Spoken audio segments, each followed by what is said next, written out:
Welcome to the Tech Egg. Don't get scrambled. Enjoy the video. In this video, I will show how to make steak ramen. First, let's prepare our delicious steak. Season a 1-inch thick steak generously with salt and pepper.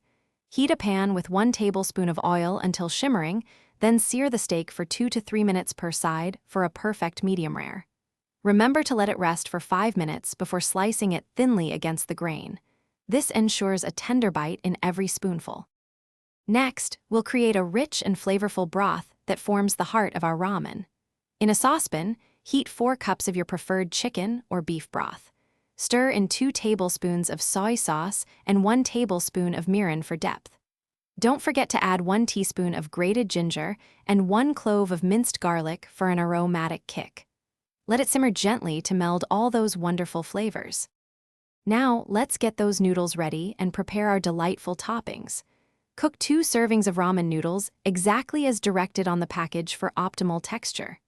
For a classic touch, prepare soft-boiled eggs by cooking them for 6½ minutes, then carefully peel. Finally, slice some fresh green onions and chop cilantro to add vibrant color and freshness to your bowl. It's time for the grand finale.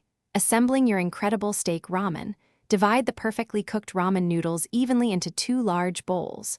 Carefully pour the hot, aromatic broth over the noodles. Artfully arrange your thinly sliced steak, a halved soft-boiled egg, and fresh green onions on top. Finish with a sprinkle of cilantro and a drizzle of chili oil for an extra layer of flavor. Enjoy your homemade masterpiece. Thanks for watching. Consider subscribing if I helped unscramble your problems.